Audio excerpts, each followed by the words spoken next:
mga mamen, what's up? It's your boy Fog TV, nagbabalik and nakauwi na kami galing Japan. Hindi ko alam kung masaya ba ako o malungkot dahil excited akong buksan yung mga pinamili natin. Malungkot ako dahil ang saya dun malamig feeling ko pang Japan talaga ako kasi sobrang pawisin ako mga mamen sa mga hindi nakakaalam. Dito, pagpapasok ako sa office, etong suot ko na damit, dapat extra ko lang siya. Kasi pag pumasok ako na naka-t-shirt and eto na yung gamit ko sa office, sobrang basang-basa yung likod ko ng pawis. Dun sa Japan mga mamen, 3 layers ng damit, hindi ako pinapawisan. Ang downside nga lang nun, pag sobrang lamig, nanunuyot yung balat mo. And sa sobrang dami naming lakad dun, nagkaskasan yung tela ng damit and pants ko sa balat ko, dry na siya. Kaya medyo nagkasugat ako. Pero slight lang naman. Magagamot naman siya ng lotion. So tara, wag na tayo magpatumpik-tumpik pa and tignan na natin yung mga napamili namin. Unang-una yung sapatos mga mamen. Sobrang solid. Kasi ito mga mamen, yung Onitsuka Tiger, sa ilang beses ko nagpunta sa store nila, never ko nakitang may sale. Sobrang mabenta and fast moving tong product na to. Kaya nagpunta kami sa Japan, nabili namin to ng may 15% discount. 10% tax-free and 5% store discount. Kaya sobrang sulit. And hindi ganun kamahal yung mga gamit pala doon. Nagulat ako. And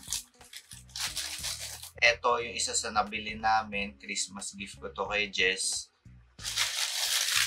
Kung may panlalaki nga lang nito, ito rin sana yung gusto kong kunin eh. Mama ko sa baba.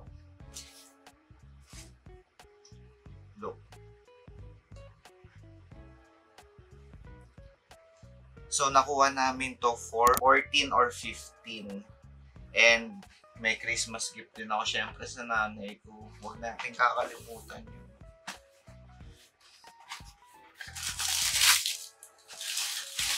Ito naman yung sa mother ko. 15,000 yen ata to.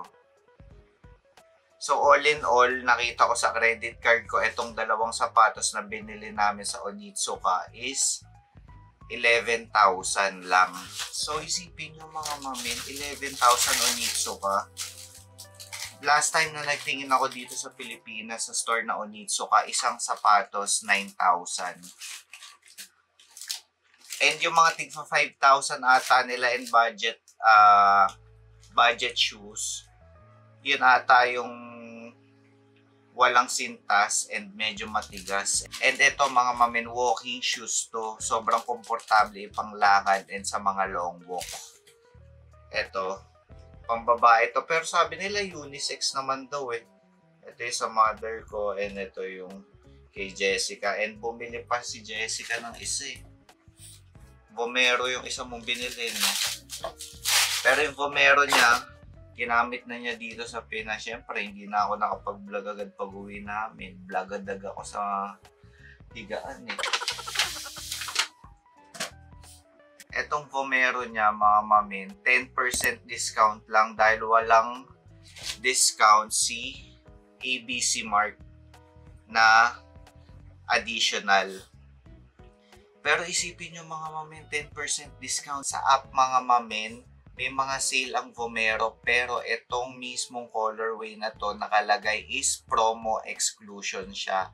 So sobrang jackpot to na nakuha ng 10% discount. And ako, syempre, magpapahuli ba ako? Bibili rin ako doon kahit isang piraso na out of budget na tayo dahil kailangan natin bumili rin ng pang Christmas gift para hindi na tayo mag-Christmas rush eh. Sorry, naligpit ko na pagbalik. Siyempre, feeling bago eh. Dati ingatan natin yun. And Onitsuka rin yung nabili ko. 15% discount. Ito yung colorway na nakuha natin mga mamin. And siyempre, hindi lang yung sapatos ang pinakasulit nating nabili doon.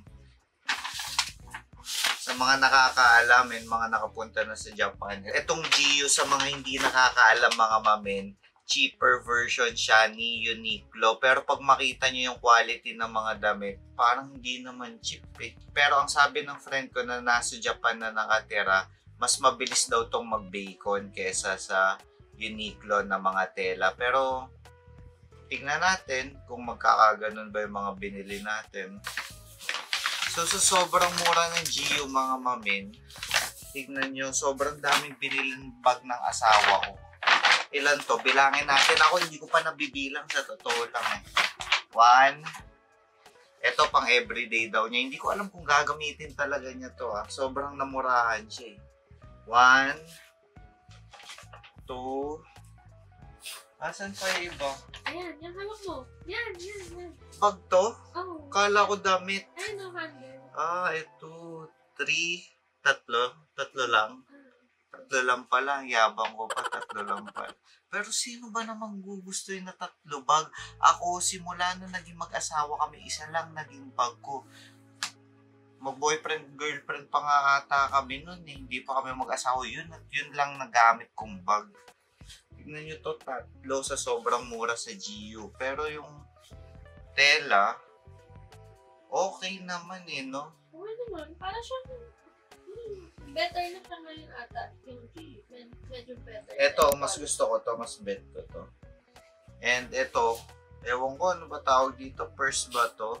Pero mukhang pang malamig lang to eh. Oh. Masarap hawakan.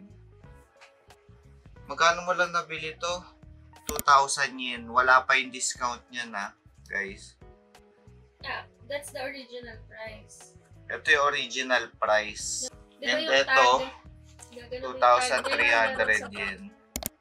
Wala pa yung ano nito. Meron pa tong tax-free discount. Ito mga mamin, sobrang steal dito sa GU. Ba't ba hindi magka-GU pa dito sa Pinas? Sobrang mura. Ito dapat sa ating mga Pilipino na nagtitipid, magkaroon lang ng maraming damit. Tingnan nyo to mga mamin, sobrang quality to. Jogger pants. All black. Pero nakuha ko lang siya for 1,290 yen. Magkano lang yung lumalabas? 500. 500 quality na jogger pants. Isipin nyo naman yun mga mamin. Ang kailangan na lang natin malaman is kung tatagal ba yung garter neto. Kasi H&M ko and Uniqlo, sobrang tagal na sa akin. For 5 years, sinusuot ko siya. Sobrang ganda ng garter. Eto, malalaman natin. And dalawang oversized t-shirt. Isang beige and isang white. And nakuha ko siya for 1,290 yen. Then 500 pesos para tong Arisim mga mamen. Yung Arisim, kung hindi nyo alam yung Arisim, yun yung oversized shirt ng Uniqlo for 790 pesos.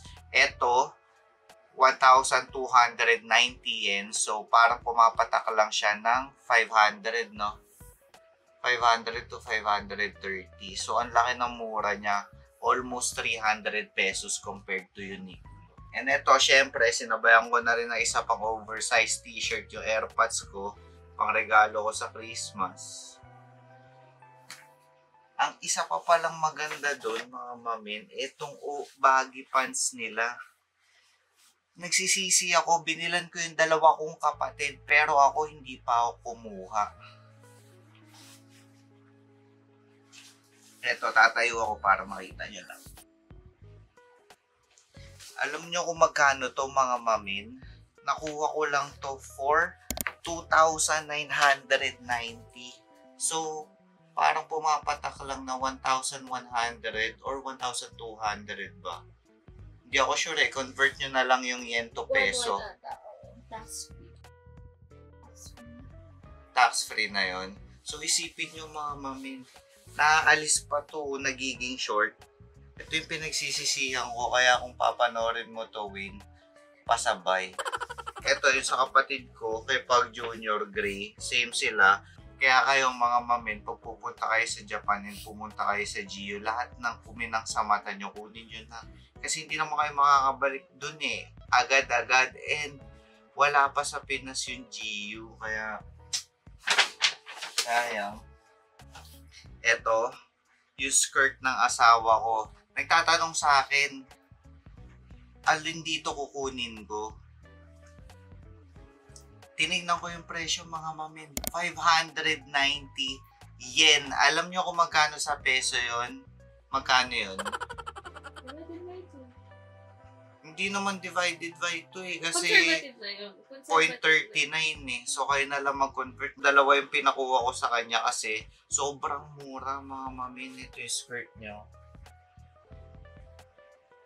Isipin nyo mga mamin, sobrang dadami yung damit natin nang hindi tayo ganong nakakatihan sa gastos. Kasi 200, less than 200 sa Uniqlo, magkano yun? O, pag nakabili ka ng 3 damit, parang buy 3, take 1 ka nun. If I'm not mistaken. And eto, yung last na nabili ng asawa ko, yung pants. Sa Uniqlo, 2,000 to, yung ganitong klase. Pero dito, 2,990 is equivalent to 1,100 pesos or 1,200 pesos. So, goods na to para sa brand yung pants. Kasi sa pen shop, kung di ako nagkakamali, 1,500 to 1,800 pa dun. And syempre, bumili din ako ng mga brief. 490 yen, pero pag tatlo yung binili mo, magiging 1,290 yen na lang. Is equivalent to 500 pesos, tatlong brief na. Sa Walker, 250 isa, so may plus 1 ako, di ba? Sobrang sulit sa GU mga mamen. Kaya pag pupunta kayo ng Japan, isa to sa piliin yung bilhin sa mga nagtitipid dyan tulad ko. And last, syempre, hindi na ako pwede mawala yung chocolate. Ito, yung mga pinamili namin na chocolate. And mga sabon. Yung iba tinago na ni Jessica eh. Eh, sa kanya naman yun. Hindi ko naman pinamili yun. Yung mga anik-anik niya na pamuna sa pamahid sa katawan. Hindi naman tayo nagpapahid nun. Kaya tignan mo yung mukha ko. Tata, magsimula na ako magpahid nun eh, no? Ito yung sabon na nabili niya. Bakit nakalabas to mga mamay? Kasi pang re-regalo natin to. Pasalubong to. And puro chocolates lang mga mamin. Ito pa nga pala. Huwag kayong bibili sa Don Quijote dahil tourist spot na pala yon and mas mahal na siya. Bumili kami ni Jessica na sa Don Quijote pero ang nagastos lang namin doon is almost 6,000 yen. Buti na lang nagmamadali kami kasi kinukulit kami ni Wayne na uminom na. And siya, bibili na sana siya na isang bagsak sa Don Quijote. Napaganda pa pala yun mga mamin kasi tumingin kami sa pharmacy doon. Parang yung pharmacy doon parang grocery eh. Mas mura siya. Etong kulay blue na yan, yung may biscuit na yan. 97 yen to per box sa Don Quijote. Pero dun sa pharmacy mga mamin, 88. Ang laking bagay nun. 40, ay, magkano yan? 4 pesos. So sa 10, 40 pesos agad. 'Di ba? Eh yung KitKat pa, yung KitKat medyo malayo yung presyo. Parang doon sa Don Quijote, 228 eh. Pero sa pharmacy, 198 mga mami. Tignan nyo yung difference kasi tourist spot na nga siya tulad ng sinabi ko. Buti na lang may kakilala kami doon na sinabi na may mas mura kaming pwedeng bilan. Sa Shinsaibashi yun na pharmacy, maghanap lang kayo doon sa mga pupunta sa Osaka. So, kaya mas marami pa kami nabiling pang pasalubong. Puro chocolates lang nabili namin. Yun nga yung mali namin. Hindi kami nakabili ng chips. Nakabili kami pero isa lang. Yung isa pala nakain na namin. Dalawa pala yun. So, paano mga mamen? Tandaan nyo yung mga sinabi ko. Unang-unan yung pupuntahan doon. Huwag na kayong magdala ng damit pag pupunta kayo sa Japan. Pumunta lang kayo rekta sa GU. And etong Onitsuka Tiger mga mamen. Kailangan nyo siyang puntahan. Yung colorway dito sa Pinas, hanapin nyo na doon dahil makakakuha kayo ng 15% discount. And sa mga nagbabalak pang pumunta ng Japan dyan, isang sapatos lang ang dalhin nyo dahil kami. Si Jessica, 2 sapatos, yung isa iniwan na niya dun. Pero budget meal lang naman yung sapatos na yun, nakalaan lang pang Japan yun. Compared sa mga binili niya, kaya okay na rin. So, paano mga mamen? Comment down below kung nagbabalak ba kayo pumunta ng Japan and kung anong gusto nyo next na i-vlog natin. Kaya magbabasa tayo ng comment dyan. See you sa next vlog natin mga mamen.